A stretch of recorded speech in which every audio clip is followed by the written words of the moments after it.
নমস্কার বন্ধুরা, আমার রিয়ান সোনা সুচরিতা আরেকটি নতুন ভিডিওতে আপনাদের সকলকে স্বাগত জানাই।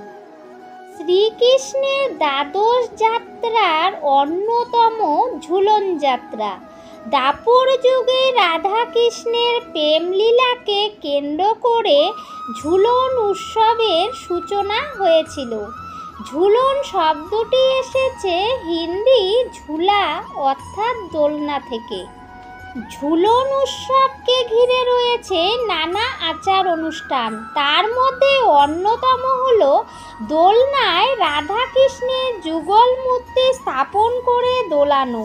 শ্রাবণ মাসে শুক্লা দ্বাদশী থেকে পূর্ণিমা পর্যন্ত 5 দিন ধরে চলে ঝুলন উৎসব। ঝুলন মানে দোলনা বা দোলা। ছোট্ট শিশুরূপী শ্রীকৃষ্ণকে দোলায় দোলাতেন মা যশোদা।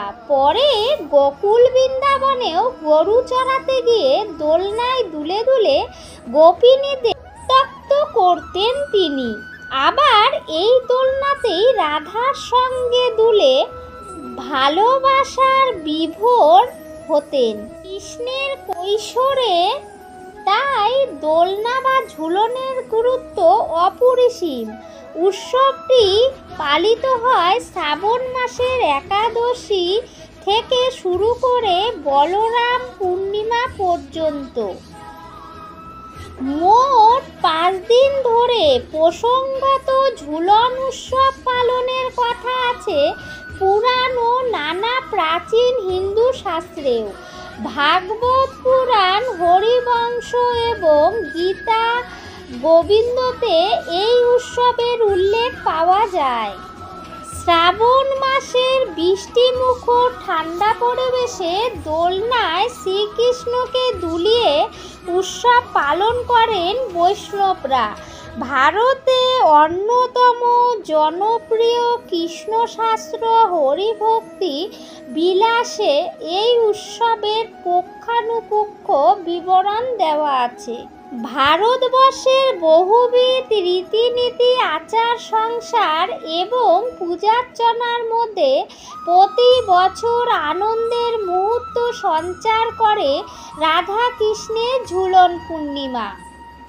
বৃন্দাবনের কুঞ্জবনে সখীদের মাঝে সেই কোন প্রাচীন সময়ে রাধা আর কৃষ্ণ দুই ঐশী নরনারী পরস্পরের প্রেমাস্পদ হয়ে এই ঝুলনে মেতেছিলেন। আরও সেই রীতি সমানে বয়ে চলছে প্রতিটি হিন্দু বৈষ্ণবদের মনে। দোল পূর্ণিমার সঙ্গেও যেমন সেই একই রাধাকৃষ্ণের প্রসঙ্গ জড়িয়ে আছে, ঝুলনেও তাই। পশ্চিমবঙ্গের নবদ্বীপ, শান্তিপুর, মায়াপুর এবং পশ্চিমবঙ্গের বাইরে মথুরা, বৃন্দাবন ইত্যাদি স্থানে আজও মহাসমারোহে শ্রাবণী পূর্ণিমা ঝুলন উৎসব পালিত হয়ে থাকে। শ্রাবণ মাসের অমাবস্যার পর প্রতিপদ থেকে শুরু করে রাখি পূর্ণিমা পর্যন্ত 5 দিন ব্যাপী ঝুলন পূর্ণিমা পালন করা হয়। হোলি বা জন্মাষ্টমীর পর বৈষ্ণবদের অন্যতম পবিত্র অনুষ্ঠান হলো এই ঝুলন পূর্ণিমা। তবে কোথাও কোথাও শ্রাবণ মাসে শুক্লা ত্রয়োদশী থেকে শুরু করে পূর্ণিমা পর্যন্ত 3 দিন ব্যাপীও এই ঝুলন পূর্ণিমা পালন করা হয়ে থাকে। ঝুলন পূর্ণিমাকে একধারে শ্রাবণী পূর্ণিমাও বলা হয়। ঝুলন পূর্ণিমার পৌরাণিক উৎস খুঁজতে গেলে দেখা যায় বৃন্দাবনের রাধাকৃষ্ণের প্রেম লীলাকে কেন্দ্র করে দাপর যুগে ঝুলন উৎসবের সূচনা হয়েছিল। হিন্দু পুরাণ মতে শ্রীকৃষ্ণ দাপর যুগে ঈশ্বরের অবতার হিসাবে এই পৃথিবীতে আবির্ভূত হয়েছিলেন এবং তার বয়োবৃদ্ধির সঙ্গে সঙ্গে বৃন্দাবন তথা নন্দলয়ে নানা রকম লীলা সাধন করেছিলেন। কিশোর কৃষ্ণ আর রাধারানীর যে মাধুর্যপূর্ণ প্রেমের পরিপূর্ণ প্রকাশ বৃন্দাবনে স্থাপিত হয়েছিল, তারই লীলাস্বরূপ এই ঝুলন যাত্রা পালিত হয়ে থাকে। রাধা কৃষ্ণ বৃন্দাবনের কুঞ্জবনে বিশুদ্ধ প্রেমের আদান প্রদানের মাধ্যমে এই জীব জগতে প্রথম প্রেমের প্রকাশ ঘটিয়েছিলেন। আর সেই লীলার নানা রূপ এই ঝুলন যাত্রায় ভক্তকুলের সামনে পরিবেশিত হয়। রাধা কৃষ্ণের মূর্তি দোলনায় স্থাপন করে পূর্ব থেকে পশ্চিম দিকে ঝোলানো হয়। এখানে শ্রীকৃষ্ণ প্রকৃতির রূপক, তার রাধা হলেন তার পরম ভক্ত স্বরূপিণী। শ্রীকৃষ্ণের নিত্য অষ্টপ্রহরের 8টি লীলার কথা বলা আছে পুরাণে, যার মধ্যে একটি দিব্য লীলা হলো এই ঝুলন যাত্রা। শ্রীকৃষ্ণ রাধার অষ্টসখীর সঙ্গে একত্রে বৃন্দাবন কুঞ্জে নিত্য গীত সহযোগে রাধা দোলনায় ঝুলেছিলেন। এই অষ্টসখীর নাম পুরাণে পাওয়া যায়: ইন্দুলেখা, চিত্রা, চম্পকলতা, ললিতা, বিশাখা, তুঙ্গবিদ্যা, সুদেবী এবং রঙ্গদেবী। এই দিনে কদম গাছে দোলনা বেঁধে সখীরা রাধা কৃষ্ণের ঝুলন পালন করেছিলেন বলেই বিশ্বাস করেন বৈষ্ণবরা। শাস্ত্রে শ্রীকৃষ্ণের 12টি পৃথক যাত্রার কথা উল্লেখ করা হয়েছে, যার মধ্যে রথযাত্রা, স্নানযাত্রা, দোলযাত্রা, রাসযাত্রা ছাড়াও এই ঝুলন যাত্রা অতি বিখ্যাত, যাদের একত্রে দ্বাদশ যাত্রা বলা হয়। ঝুলন লীলাকে অনেকে ইন্দোলন লীলাও বলে থাকেন। শাস্ত্রমতে রাধা হলেন কৃষ্ণেরই অংশ। কৃষ্ণেরই শরীরের বাম ভাগ থেকে তার জন্ম। তিনি কৃষ্ণের পরম ভক্ত স্বরূপিণী। কৃষ্ণ প্রেমে তিনি পাগল।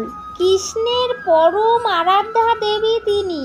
তাই কৃষ্ণকে পেতে হলে রাধার উপাসনা অবশ্যই কর্তব্য। রাধার কৃপা থাকলে অতি সহজেই কৃষ্ণকে লাভ করা যায়। আবার রাধার শক্তিতে কৃষ্ণ বলবান, তাই এরা এক ও অভিন্ন। বৈষ্ণব তত্ত্বে একে বলে অদ্বৈত ভেদাভেদ।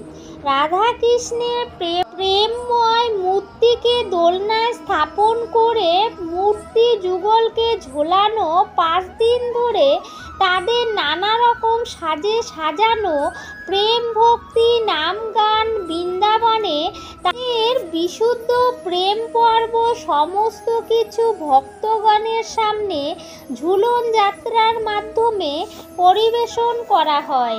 ঝুলন যাত্রার কোনো ঐতিহাসিক ভিত্তি পাওয়া না গেলেও মনে করা হয় দ্বাপর যুগে শ্রীকৃষ্ণ এবং রাধার উপস্থিতি ছিল হিন্দু শাস্ত্রের যুগ বিভাজনের রীতিতে তৃতীয় যুগ হলো দ্বাপর।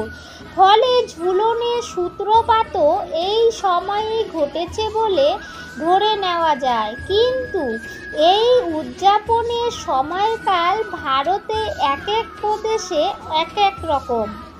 ঝুলন যাত্রায় অংশগ্রহণ করতে পৃথিবীর নানা জায়গা থেকে মানুষ পশ্চিমবঙ্গের নবদ্বীপ, মায়াপুর, শান্তিপুরে ছুটে আসেন। শ্রী চৈতন্য মহাপ্রভুর জন্মস্থান নবদ্বীপ এবং বিশেষত মায়াপুরে যেরকমভাবে এই ঝুলন উদযাপিত হয় তা পশ্চিমবঙ্গের অন্য কোথাও বিশেষ দেখা যায় না। কৃষ্ণের বাল্যকাল থেকে কিশোর বয়স পর্যন্ত নানা কার্যকলাপ পুতুল দিয়ে সাজানো হয়ে থাকে, যা ঝুলনের বিশেষ আকর্ষণ। ভক্তরা বিশ্বাস করে এই ঝুলন উৎসবে রাধা কৃষ্ণকে দোলনায় দোলালে কৃষ্ণ বেশি খুশি হয়ে থাকেন। পশ্চিমবঙ্গের মধ্যে নদিয়ার শান্তিপুরে বরানগরের পাটবাড়ি আশ্রমে বউবাজারে ঝুলন যাত্রা উৎসব দেখার জন্য বহু দর্শক সমাগম হয়।